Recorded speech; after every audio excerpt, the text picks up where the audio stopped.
ప్రకృతి ఎంత విచిత్రమైందో, దైవశక్తి ఎంత గొప్పదో చెప్పడానికి అప్పుడప్పుడు కొన్ని సంఘటనలు సాక్ష్యంగా నిలుస్తుంటాయి.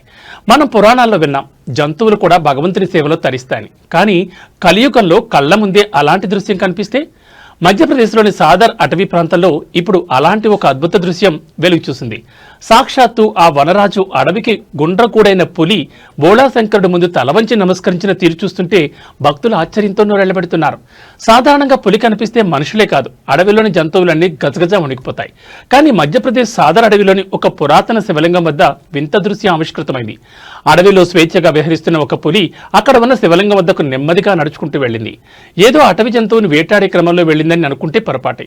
ఆ శివలింగం వద్దకు వెళ్లిన పులి ఎంతో వినమ్రంగా తన తల వంచి ఆ మహాదేవుడికి ప్రణామం చేస్తున్నట్లుగా కొద్దిసేపు అక్కడే నిలబడిపోయింది. ఈ దృశ్యాన్ని చూసిన వారు శివయ్య మహిమ కాకపోతే ఇంకేమిటి అని చర్చించుకుంటున్నారు.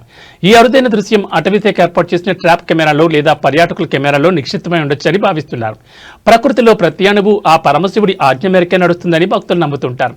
అడవికి రాజు సైతం ఆ జగద్గురు ముందు సామాన్య భక్తుల్లా తలవంచడం హిందూ ధర్మంలోని ప్రకృతి ఆరాధనకు ప్రతీకగా నిలుస్తోంది.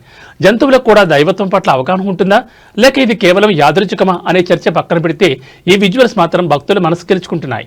నిజంగా ఇది ఒక పరమాద్భుతమైన సన్నివేశం. ప్రకృతి బడిలో దైవత్వం ఏ రూపంలో దర్శనమిస్తుందో చెప్పలేం. మధ్యప్రదేశ్ అడవుల్లో జరిగిన ఈ శివ వ్యాఘ్ర కలయిక ఇప్పుడు ప్రపంచవ్యాప్తంగా చర్చనీయాంశమైంది. హరహర మహాదేవ అంటూ భక్తులు ఈ దృశ్యాన్ని సోషల్ మీడియాలో షేర్ చేస్తున్నారు.